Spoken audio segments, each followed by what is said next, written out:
How do you feel great on vacation? Like really good? Easy. You go to Aruba. You'll spend your time relaxing on cool white sand beaches and floating in healing blue water.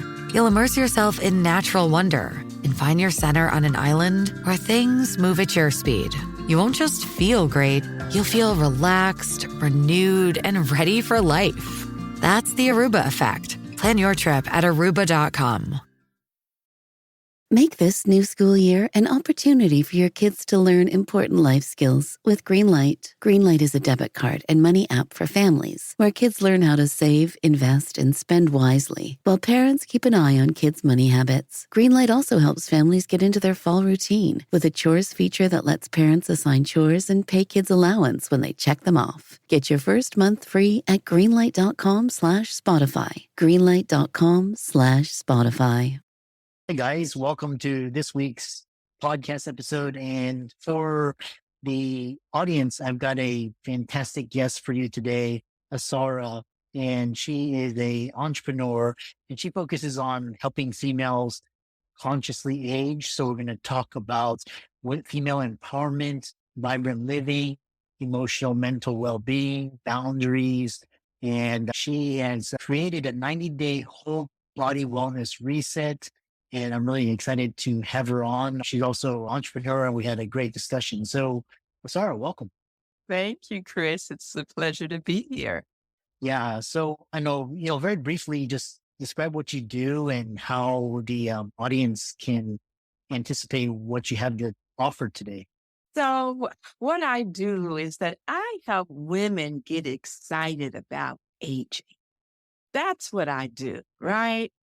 And which is counter to what, women feel or how women feel about aging. And so that's what I am here to do, to get them excited, to redefine what aging looks like, how it feels, and how we live it. And really support women in seeing that yes, I guess my first best time was like when I was in my 20s. I had a ball. I was traveling all over the world. I was exploring, understanding what the meaning of life was. So it was awesome. And now here I am, 65 years young, and I have 65 years young, and I have the maturity that I didn't have when I was trying to figure out how the world works, that I've figured out now, but I definitely know more now than I did then. And I'm fit and I have more time. And so now it's one of those other things that I want to do. So it's like, what I say is, as you age, you can have the physical of your youth and the wisdom of an elder, right? And when you combine those two, you can really have a really sweet and wonderful time in life. And as I said, I'm 65 years young and I'm just having a ball. Yeah, it's quite interesting. And so I love that introduction. And we'll go. So one thing that we talk about is this idea of, your workshops and retreat focus on topics that women often find taboo or difficult to discuss. What are those topics that are taboo or difficult to discuss, and how do they contribute to the community? I find, one is challenging. And the one challenging piece is really expressing how we feel. To go against that training, we're supposed to be nice and pleasing to all others. And we take the hit. We're strong enough to take the hit. So as a result, in order to carry that out, we have to lie to ourselves, right? And then in doing that, you never say what's true for you. And therefore, we don't have our voices. Therefore, we don't create what we want. We don't even recognize we have needs. We can't even voice those needs, let alone talk about what we want. And then we have rest. Rest is taboo. We're supposed to keep going right on through until we drop. No. I'm 65 and I say that I'm fine, fit, and fabulous, but I'm not doing what I was doing when I was at my 40s. I have adjusted my pace so that I can have longevity.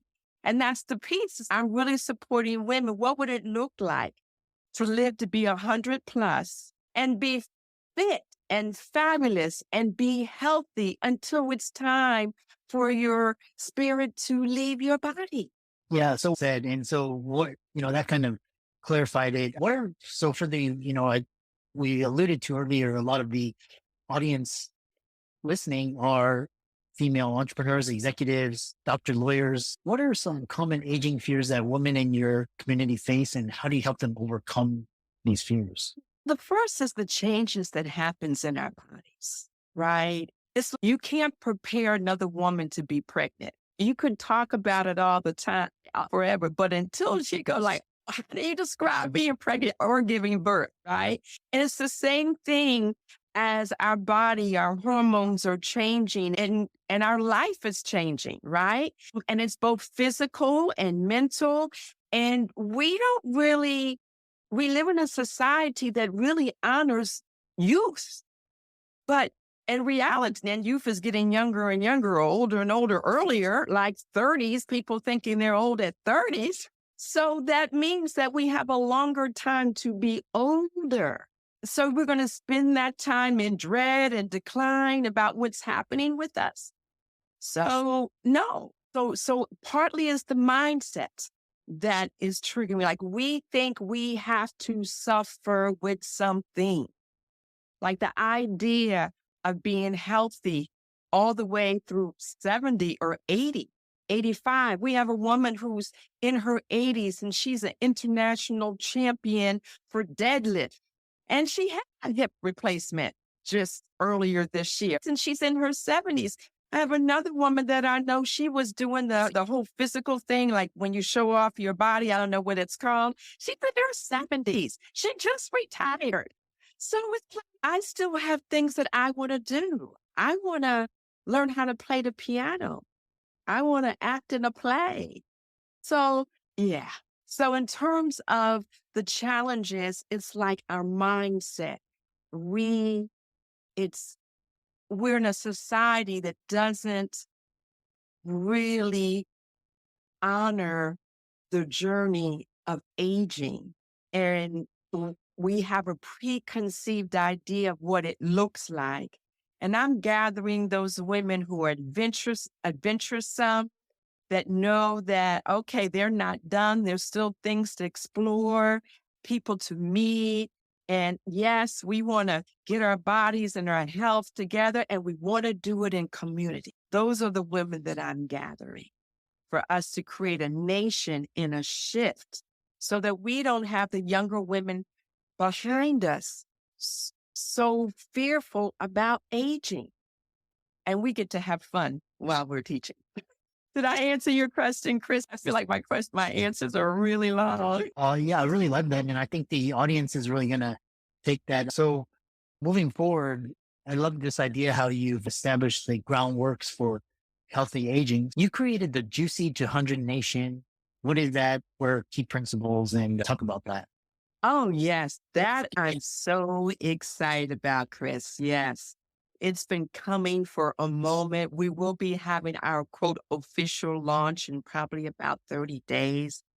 And I started it last year initially, just seeing it out. And now it's, oh yes, it has a vibe. So the Juicy to 100 Nation, first of all, some people like, Juicy, what is that? Like women can't even go everywhere with it, right? So Juicy to 100.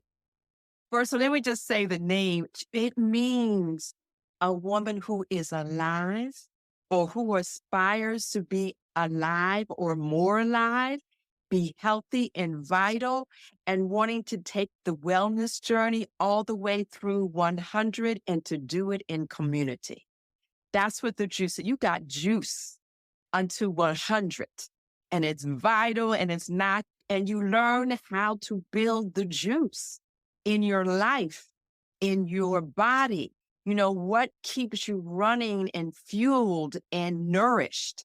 So in the community, we have, we say from 50 on, but we have some women in there who are in their 40 because they want to prepare for 50, which I say amen to. And we have classes that pertain to topics that are impactful for the stage and season of life that we're in. And it's both our mindsets. So I'm teaching in there as well. So what's the mindset of a Juicy 2100? What is a Juicy 2100 woman? What is the lifestyle of the Juicy 2100? Then there's also, we have guests. We have 2 classes a month that happen on topics. So for example, in August, the end of August, we have a person doing sound healing. And so she's going to take us through a ritual of sound healing. And we have a movement, or we have Qigong, or we have stretch, which are the physical things. And then we have the mindset things about nutrition. What are the superfoods? What are the supplements? How should what's the mindset? We go over like how to set boundaries, how to deal with confrontation, how to say no, how to have our voice. And we get to hear each other's stories. And in hearing each other's stories is where the power is. And Chris, if I can say anything, if I want to leave your audience with anything, because I'm also a medicine woman, wellness trainer, this is it. The missing link in our wellness is our community. The level of loneliness, the level of isolation, the level of responsibility, the level of not really putting you on your schedule for your own personal joy, that missing link that gives us permission to do that, to give us permission to make ourselves a priority, to encourage us to have the smoothie instead of the candy bar, to encourage us to go try something new, like to a dance class instead of sitting in front of the TV. It's the community. That's what one of the main tools inside of the Juicy 2100 are the women, the sisters themselves, with the stories, the activities that we offer, and an opportunity to commune that actually gives us the juice to 100. So I'm excited. We're going to be launching. So I don't know when this is going to air, but I also want to share with your audience. I wrote a book entitled, I think it's really my 8 personal practices that I feel have been instrumental in me being fine, fit, and fabulous at 65. And I would like to give that to your audience free of charge. Someone could put the link in there somewhere and then get on my list some way and through there, so that when we launch officially, that you can be in the room, because you want to be with us. And we just came back from Costa Rica, the nation. We were in Costa Rica for 11 days. We go on an international trip once a year. So coupling wellness, international travel, and community. Yeah, I really love your passion and so how can people find you and follow you and reach out to you and find out more about you? Yeah, so that's the part. So they can find me on Facebook under my name, Asara Sahai. And you can find me on Instagram, same thing, Asara Sahai. I know Sahai is hard to spell, but I'll sure be written in there. And those are the 2 main places that you can find me. And let's be friends so that we can be in communication. Yeah, fascinating discussion. And for all the audience, be sure to give Asara's socials and follow and check out her events. And thanks so much for coming on. Oh, it was my pleasure. Thank you for inviting me, Chris.